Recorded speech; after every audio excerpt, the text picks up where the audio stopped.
The council chamber stretched wide enough to hold a small city. 47 different species sat in their designated areas, each section designed for their unique biology. The needed low-gravity platforms, the required water-filled tanks, the sat in high-heat zones that would cook most other species alive. Ambassador Min walked to the center speaking platform. His simple black suit looked plain compared to the elaborate robes, armor, and biological displays around him. He carried a single data tablet. No assistants followed him. No grand entrance. That was the human way, he thought, always practical, always ignored. The chamber's speakers crackled as they adjusted to his voice frequency. Min looked up at the council members. Most were not even watching him. The representative was reviewing other documents. 3 were talking among themselves. This was normal for human addresses. Honored council members, Min began. His voice was calm and steady. I come before you today to deliver an important announcement from the United Earth government. A few more species looked up. Important announcements usually meant humans were asking for something. Humans always asked. They asked for better trade terms. They asked for voting rights on military decisions. They asked to be treated as equals. The council always said no. After 30 years of membership in this galactic council, humanity has decided to withdraw, Min said. Silence fell for exactly 3 seconds.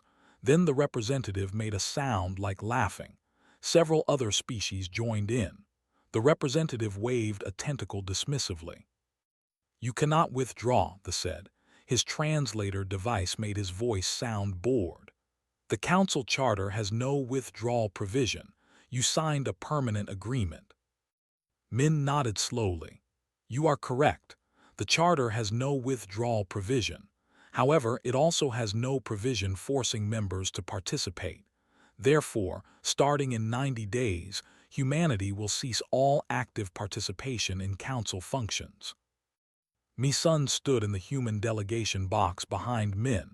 She was the chief economist for Earth's galactic operations. She had spent 12 years working with alien trade networks. She knew what was coming next. She watched the council faces carefully. This means, Min continued, that certain human-operated services will be discontinued. Our emergency response network will shut down. Our medical assistance programs will close. Our translation matrix updates will cease. The agricultural trade routes we established will be transferred to interested parties or shut down. Our patrol routes will be abandoned. Our diplomatic mediation services will end. He read the list calmly. The list took 4 minutes to read completely. Mi-sun watched the reactions shift. The representative stopped looking bored. A delegate started making urgent hand signals to their aide. The representative leaned forward in their heat chamber. These changes will take effect in 90 days, Min said. We will provide all necessary data transfers to the council administration. We will honor all existing emergency contracts until their completion. After that, humanity will maintain our council membership in name only. We will pay required fees. We will attend mandatory sessions, but we will no longer volunteer our services. The council chamber began to fill with noise. Different species started talking to their delegations. Translators struggled to keep up with multiple conversations happening at once. The council chairman, a tall with silver skin, activated his override speaker. This is completely unacceptable. Ambassador Min, humanity cannot simply abandon its responsibilities. Responsibilities? Min asked. His voice remained polite. With respect, Chairman, we were never given responsibilities. We were given observation status. We were told we were too young, too aggressive, too unpredictable for real council participation. Every proposal we made was vetoed. Every initiative we started was blocked. We were junior members with no voting power on any important decisions. You had voting power on trade matters, the chairman said. Only on trade matters that did not involve military goods, strategic resources, or territorial disputes, Min replied. In 30 years, we voted on the color of diplomatic uniforms and the scheduling of cultural festivals. These are not responsibilities. These are decorations. Mi-sun pulled up data on her tablet. She had compiled all of this information over the past year. Every veto, every dismissal, every time humans were excluded from important decisions. The numbers were clear and brutal. The decision is final, Min said. Humanity thanks the Council for 30 years of membership. We will maintain basic diplomatic relations. We will not act with hostility, but we will no longer provide free services to an organization that does not value our participation. He bowed slightly, a human gesture of respect. Then he turned and walked back to the human delegation area. Mi-sun and the other 4 human delegates stood and followed him out of the chamber. Behind them, the chamber erupted into arguments. The chairman tried to call for order. Multiple species started shouting at once. The translation system began to fail under the load, mixing languages and creating confusion. In the human delegation transport, Min sat down heavily. He looked tired. Mi-sun sat across from him. "They did not believe you," she said. "No," Min agreed. "They think we are bluffing. They think we will come back in a few weeks asking to return." "Will we?" Min shook his head. "We built their infrastructure. We fixed their problems. We made their galaxy work smoothly. And they never once said thank you. They never once asked our opinion on matters that affected us. 90 days from now, they will understand what we actually did for them." Mi-sun looked out the transport window at the massive council station. Thousands of ships moved around it. Dozens of species worked and lived there. Most of that traffic moved along routes humans had established. Most of those species ate food from human agricultural networks. Most of that station ran on systems humans had quietly fixed and maintained. 90 days, she said quietly. 90 days, Min agreed. Then the real lesson begins. The first attack happened on day 32. A merchant convoy was moving through the corridor, a route they had used safely for 15 years. 3 pirate ships appeared from behind an asteroid cluster and opened fire. The merchant ships had minimal weapons. They sent out distress calls and waited for help. Help did not come. The pirates disabled 2 ships and boarded them. They took cargo worth millions of credits. They damaged the 3rd ship badly enough that it barely made it to the next station. 7 crew members died. 20 more were injured. The Trade Council immediately demanded an investigation. Who was responsible for patrol duty in the corridor? The Galactic Council Security Office checked their records. The answer came back quickly. Patrol duty had been assigned to humanity. The humans had volunteered for it 12 years ago. The Council had never assigned anyone else because the humans never complained and the route was always safe. But humanity had withdrawn their patrols 29 days ago. The corridor was now empty. The Council had not noticed. They had not assigned new patrol ships. They had not even checked. Young-ho received the emergency message request while eating breakfast in his apartment on Earth. He was a freight coordinator, one of thousands who managed the complex network of human cargo ships moving through the galaxy. The message came from an agricultural official. It was marked urgent. He read it while drinking coffee. The colonies on Helios Prime and Helios Secondary were experiencing food shortages. Their local crops had failed due to unexpected climate problems. They needed grain shipments immediately. Could humanity reroute emergency food supplies? Young-ho checked his records. Yes, humanity had been providing backup food supplies to 17 different species for years. They had never paid for it. They had simply requested it, and humans had provided it, treating it as part of their council membership responsibilities. He wrote a polite response. He explained that humanity was no longer providing volunteer services to council members. If they wanted to purchase food through normal commercial channels, human companies would be happy to negotiate contracts. The response was professional and clear. The officials sent back an angry message. They accused humans of trying to profit from their suffering. They said the council charter required members to help each other during emergencies. Young Ho wrote back with the actual charter text. Emergency assistance was voluntary, not required. Humans were volunteering to stop. 2 weeks later, reports came in that the Helios colonies were experiencing serious famine conditions. The government was trying to organize their own supply routes, but they had never built the infrastructure. They did not have enough transport ships. They did not have established trade agreements with agricultural worlds. They had always relied on human networks. One watched the news reports from her office in Seoul. She had been the Human Council observer for 8 years before the withdrawal. She knew every species, every political faction, every alliance in the council. Now she worked as an analyst, tracking what happened after humanity left. The data was clear. Problems were appearing everywhere. Small problems at first. A delayed shipment here. A communication error there. A missed patrol route. But the problems were growing. The translation AI system was glitching. One had warned about this. The AI required constant updates to handle new words, new concepts, new cultural contexts. A team of 50 human linguists had been providing those updates for free. They had stopped working on day 1 of the withdrawal. Now the system was struggling. In council sessions, species were misunderstanding each other. A delegate said something that the AI translated incorrectly. The thought it was an insult. A minor diplomatic incident erupted. The council technology office spent 3 days fixing the misunderstanding.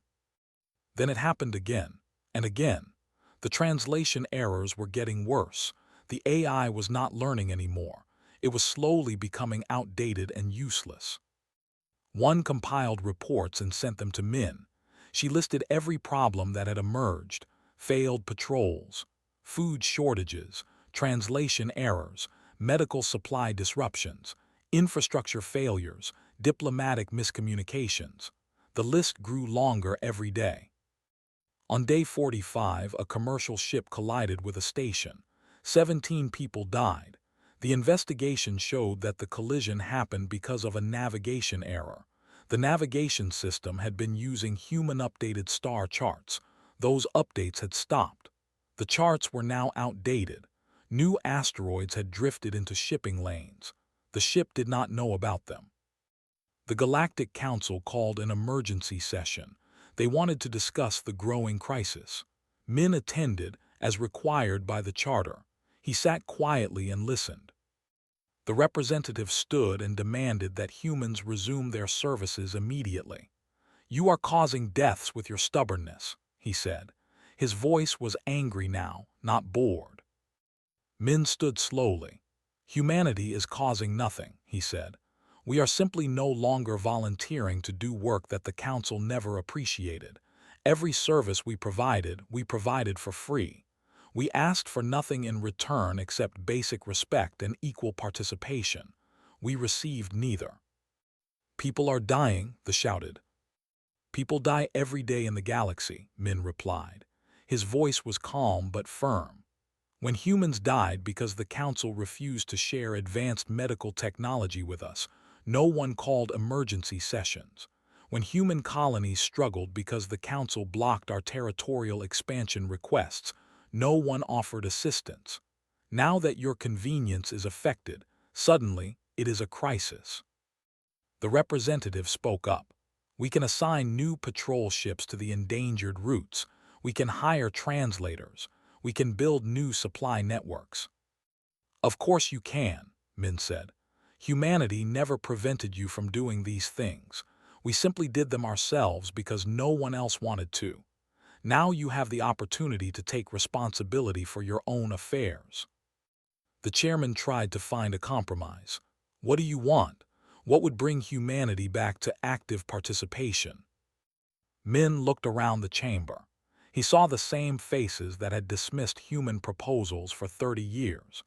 The same species that had treated humans as useful servants but never as equals. "Real voting rights," he said. equal representation on all committees, veto power on decisions that affect human territory, full transparency in council operations, and most importantly, respect. Treat us like partners, not like servants. The chamber fell silent. Several species looked uncomfortable. What Min was asking for would change the power balance in the council. The senior species would have to share real authority. The chairman cleared his throat. These requests will require extensive discussion and debate. They cannot be approved quickly. Then we will wait, Min said.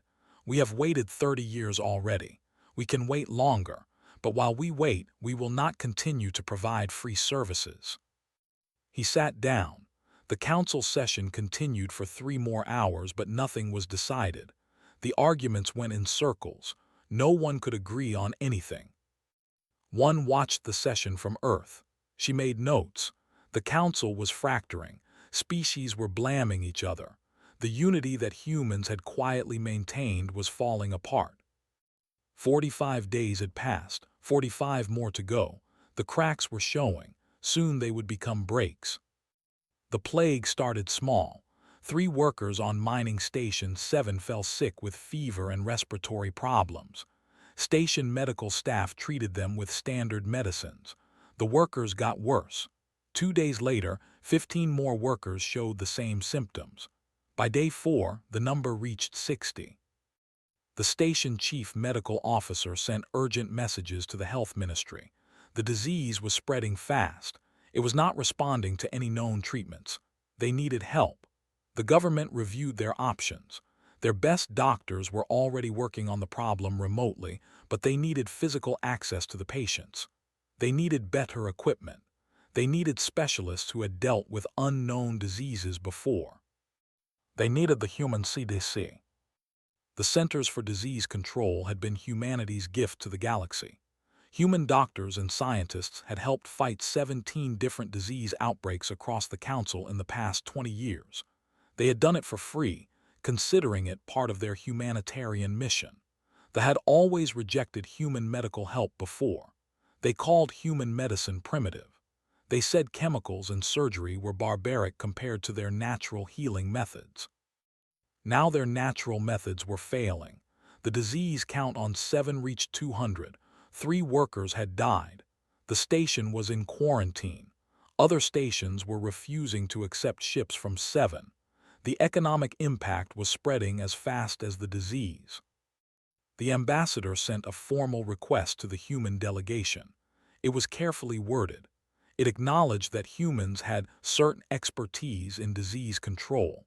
It requested temporary consultation on the 7 situation. It did not apologize for 30 years of insults. It did not acknowledge that humans had been right about medical science all along. Min read the request in his office. Sora, his deputy ambassador, stood across from his desk. She was young, only 30 years old, but she had a sharp mind for politics. "What are you going to say?" Sora asked. "No," Min said simply. "People are dying."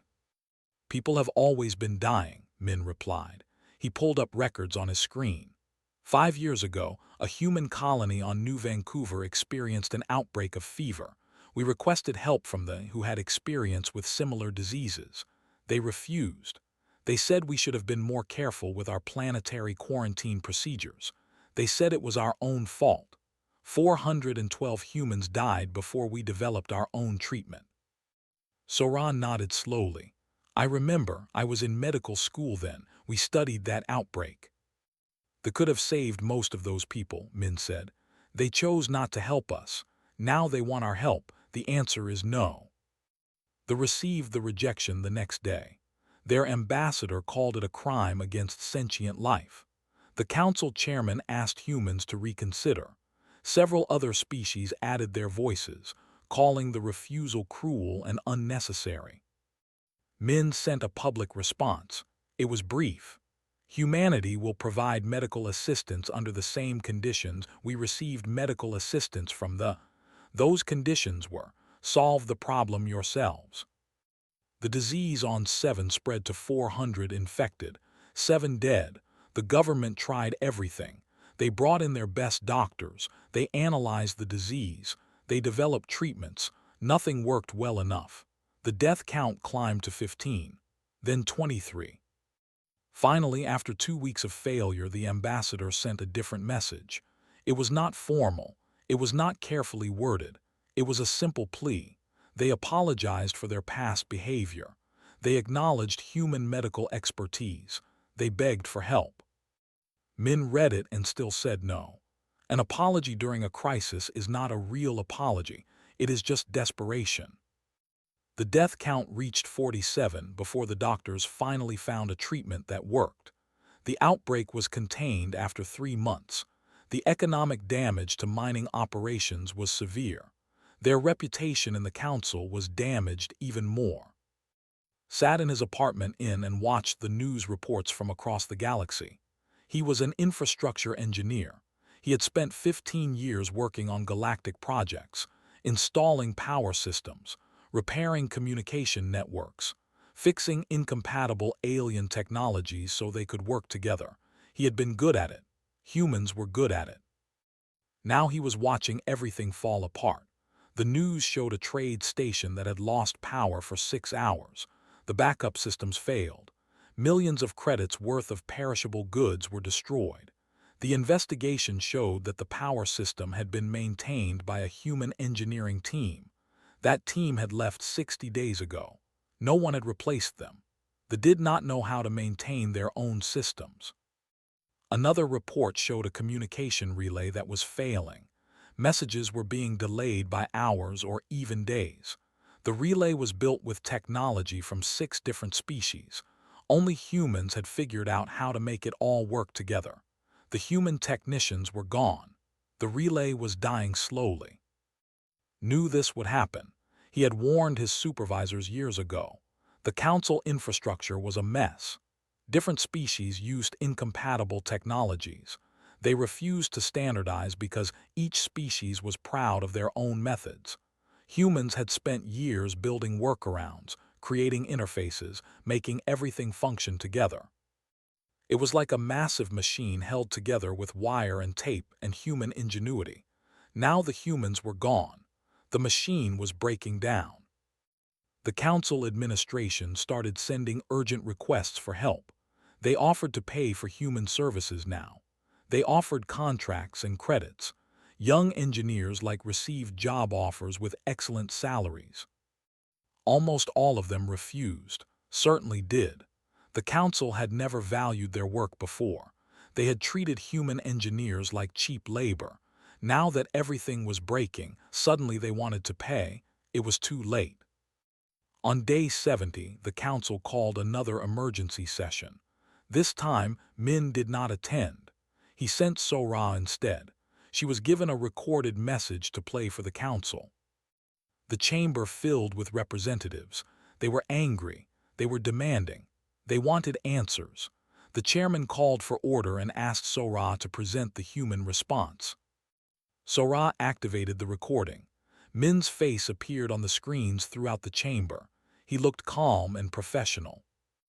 "Honored council members," the recording said, "I have received your requests for humanity to resume our services. I have received your offers of payment.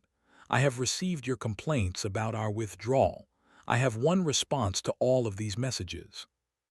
He paused. The chamber was completely silent. "We were never truly at your table. We were the help. We fixed your infrastructure. We patched your systems. We fed your colonies. We protected your trade routes.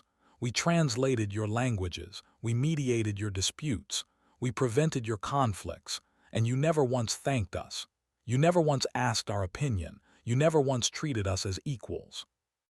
Another pause. "Now you offer payment for what we used to do for free. Now you offer contracts. But you still do not offer respect. You still do not offer equal status. You want servants who are well paid, not partners who are well respected. The answer is no." The recording ended. Sora stood at the speaking platform and waited. The chamber erupted. Multiple species started shouting at once. The chairman tried to restore order. It took 15 minutes to calm everyone down. Finally, the representative stood. What do you want from us? We have offered payment. We have offered contracts. What more can we give? Sora spoke clearly. You can give us what you have always refused, true equality, real partnership, honest respect. Until then, we will remain withdrawn. She left the chamber. Behind her, the council dissolved into arguments. Species blamed each other. Old rivalries surfaced. Without human mediators to smooth over conflicts, the council was tearing itself apart. 20 days remained. The worst was yet to come. The shooting started over a trade route. They had been using the Stellar Path corridor for generations. They claimed it was theirs by historical right. The disagreed. They said the corridor passed through space that belonged to neither species. They said it was open territory. This argument had existed for 80 years. It had never become violent because human diplomats had mediated it. They had created a sharing schedule. Ships used the corridor on certain days. Ships used it on other days. Everyone followed the schedule. Everyone was happy. But the humans were gone. The schedule was no longer enforced. Both species started sending ships through at the same time. On day 73, a freighter and a transport met in the middle of the corridor. Both refused to yield. They exchanged angry messages. Then they exchanged weapons fire. The freighter was damaged. The transport was destroyed. 42 crew members died. The government demanded justice. The government refused to apologize. Within 3 days, both species had moved military ships into the corridor. They were preparing for war. The council chairman tried to organize peace talks. Neither side would attend. They blamed each other. They blamed the council. They said they had always been aggressive. They said they had always been arrogant. Old insults from decades ago resurfaced. Old grievances were remembered. Dong watched the crisis unfold from his home in Seoul. He had been humanity's security chief in the council for 12 years. He had prevented this exact situation 4 times before. He knew all the secrets. He knew about every conflict that had almost happened. He knew about every war that had been quietly avoided. He had kept records, detailed records. Now he decided it was time to share them. He released the files publicly.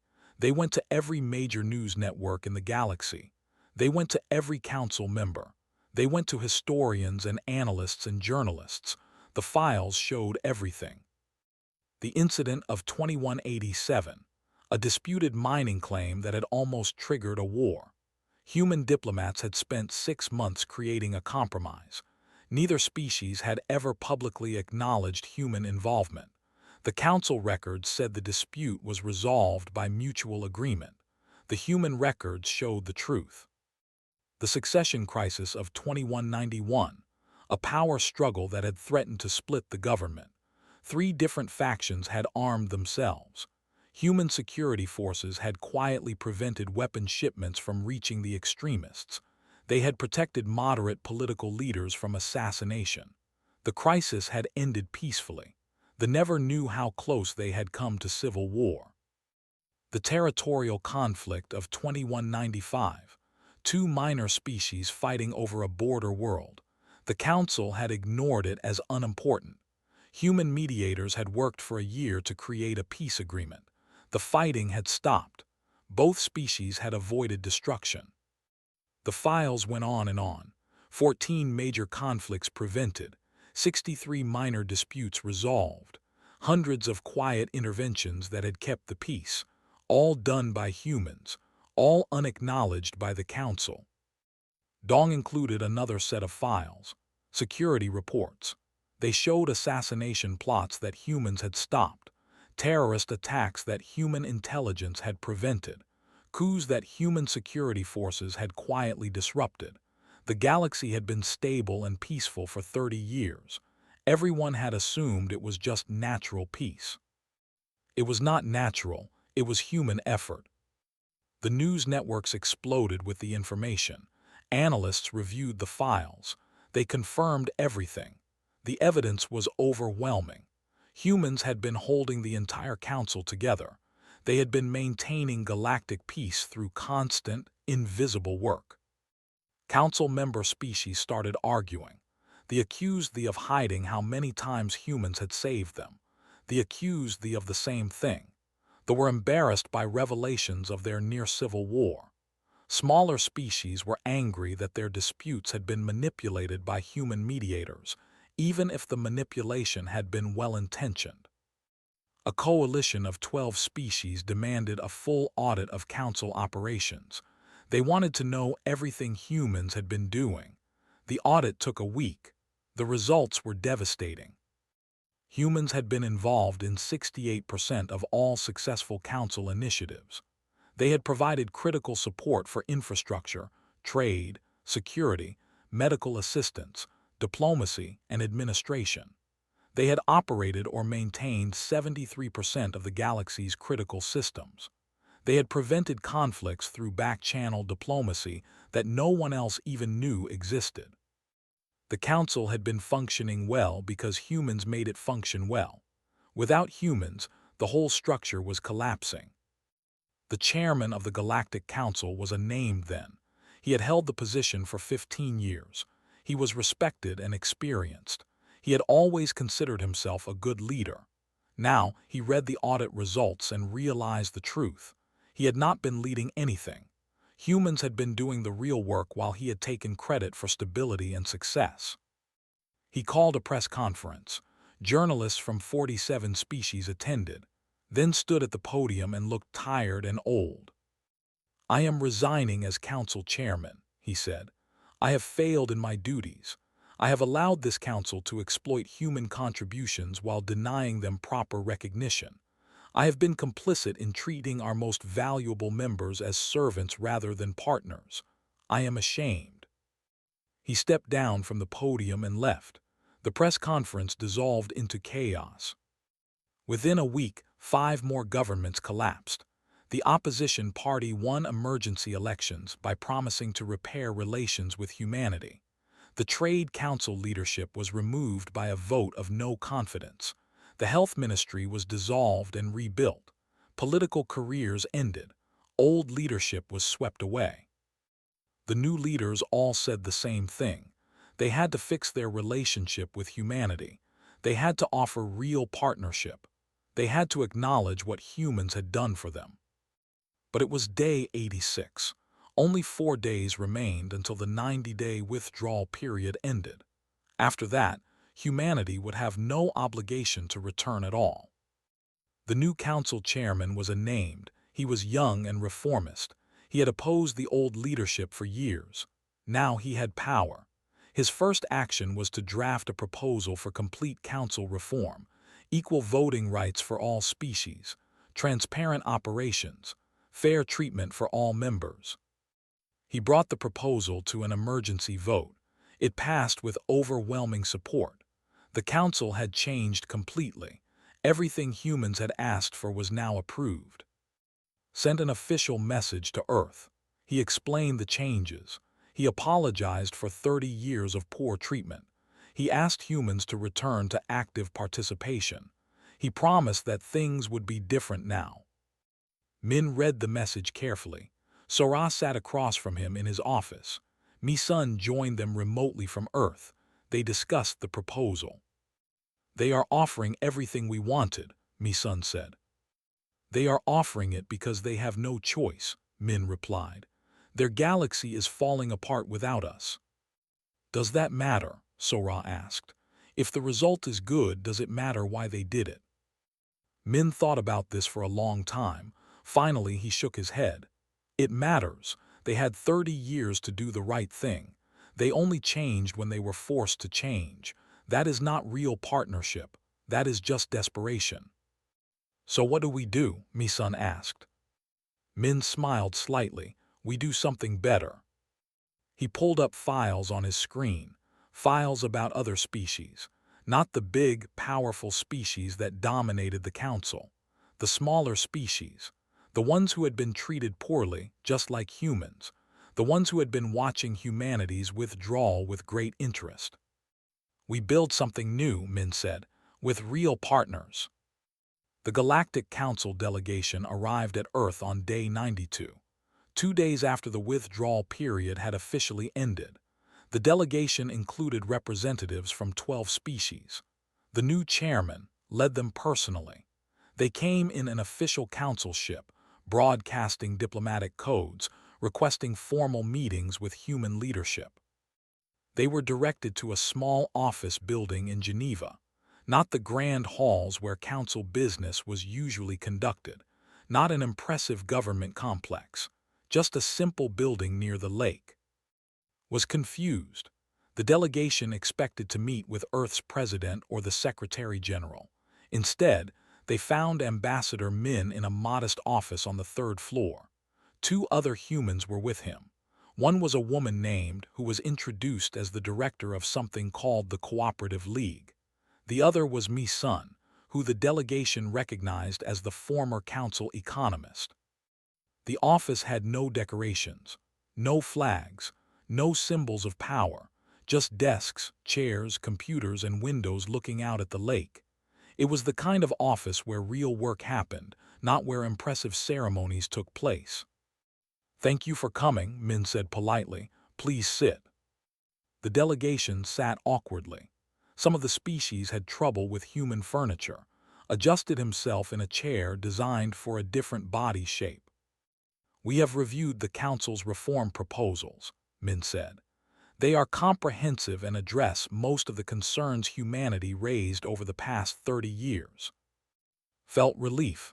Then you will return to active participation." "No," Min said simply. The relief disappeared. "But you just said the reforms address your concerns." "They do," Min agreed. 30 years too late. You had 3 decades to implement these reforms. You chose not to.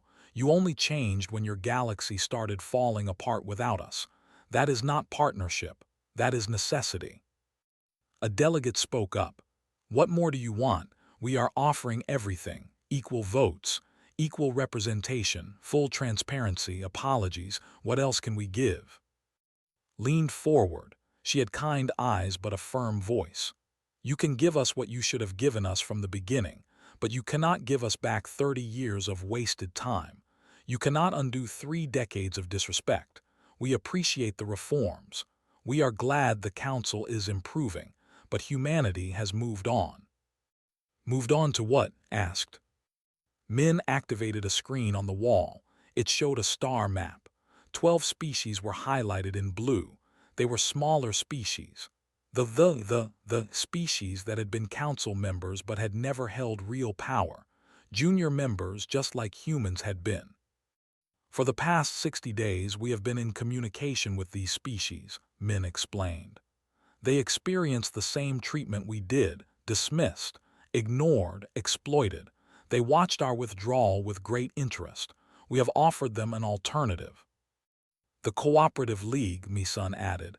"A new alliance based on actual cooperation, equal partnership, shared decision-making. No senior members, no junior members, just partners." The delegation looked at each other with concern, tried to remain diplomatic. "You are creating a rival to the Galactic Council." "Not a rival," said. "An alternative. The Council will continue to exist. You have reformed it. That is good for your members, but we are building something different, something better, for those who want real equality from the beginning." A delegate spoke angrily. "You are dividing the galaxy. You are creating conflict." "We are creating choice," Min replied calmly. "Species can choose to join the Reformed Council, or they can choose to join the Cooperative League, or they can join both, or neither. We are not forcing anyone to do anything. Unlike the Council, which has always used economic pressure and political manipulation to maintain membership, tried a different approach. We are prepared to offer humanity a permanent seat on the Council leadership, veto power over any decision, direct control over several key committees. You would have more power than any other species." "We do not want power over other species," Min said. "We want partnership with other species. There is a difference." The delegation spent 2 hours trying to negotiate. They offered more concessions, more authority, more recognition. Every offer was politely declined. Finally, they asked to speak directly with Earth's government leadership. "We are Earth's government leadership," said, "at least for matters concerning galactic relations. The Cooperative League operates independently from traditional government structures. We represent the people of Earth who want to engage with the galaxy on new terms." The delegation left Geneva disappointed and confused. They returned to their ship and sent reports back to the Council. The message was clear. Humanity was not coming back. 3 days later, the government announced it was joining the Cooperative League while maintaining its Council membership. They did the same the next day. Within 2 weeks, all 12 species that Min had contacted had made similar announcements. The Galactic Council chamber felt empty. Not physically empty, all 47 species still had representatives there, but the energy was different. Important species were missing from critical meetings. Decisions were harder to make. Old conflicts resurfaced without human mediation. Tried to lead effectively.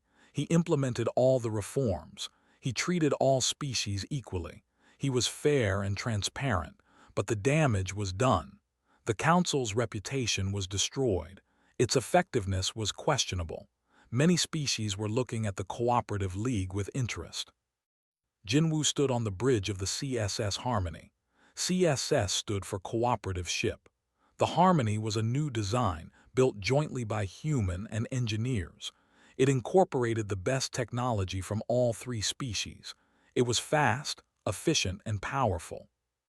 Jinwoo was only 28 years old. He had graduated from Earth's Naval Academy 3 years ago. Now he was captain of the Cooperative League's first joint military vessel. The crew included humans and aliens working together as equals. No senior officers from one species commanding junior officers from another. Everyone earned their position through merit. The Harmony was leading a small fleet, 5 ships total. They were establishing patrol routes in Cooperative League territory, routes that humans had once protected alone. Now they protected them together with their new partners. "Captain, we are receiving a distress call," the communications officer reported. She was with blue skin and 4 arms. "A civilian freighter is under attack by pirates. It is a council ship. Registration." Jinwoo considered his options. They were not Cooperative League members. Technically, their ship was not his responsibility, but people were in danger. "Set course to intercept," he ordered. "Ready weapons. Communications, inform the pirates that they are entering Cooperative League-protected space and must cease hostile actions immediately." The fleet moved quickly. The pirates saw them coming and fled. The freighter was damaged but safe. Its captain sent a grateful message to the Harmony. Jinwoo responded professionally. "Glad we could help. This area is now under Cooperative League protection. All peaceful ships are welcome to pass through safely. We will forward the updated patrol schedule to the Council Navigation Database." It was a small incident, but it was symbolic. The Cooperative League was protecting everyone, even those who had mistreated them. Not because they had to, but because it was the right thing to do. Back on Earth, Min watched news reports about the Harmony's first mission. He smiled. This was what humanity had always wanted. Not to dominate, not to control, just to be part of something good, something fair, something worth building. His message system beeped. Another species was requesting information about joining the Cooperative League, a smaller council member that had been watching events carefully. Min sent them the application materials and scheduled a meeting. Across the galaxy, the Galactic Council continued its work. It was reformed. It was better than it had been. Many species remained loyal to it, but it was no longer the only option, no longer the only way to engage with galactic civilization. In a quiet office in Geneva, reviewed reports from the 12 member species of the Cooperative League. Trade agreements were being negotiated. Joint infrastructure projects were being planned. Cultural exchanges were being organized. Everything was built on principles of equality and mutual respect. She looked at the calendar. It had been 120 days since humanity's withdrawal announcement. 4 months since they had walked away from the table. The galaxy had changed completely in that time. The old power structures were crumbling, new possibilities were emerging, and humanity was not sitting at someone else's table anymore. They had built their own table, a better table, one where everyone had a seat and everyone had a voice. Closed her computer and looked out at the lake. The sun was setting. Tomorrow would bring new challenges, new opportunities, new partnerships. Humanity had not just left the table. They had built something better, and they had invited everyone who wanted real partnership to join them. The old galaxy was ending. A new one was beginning. And this time, humans would help shape it from the start as equals among equals.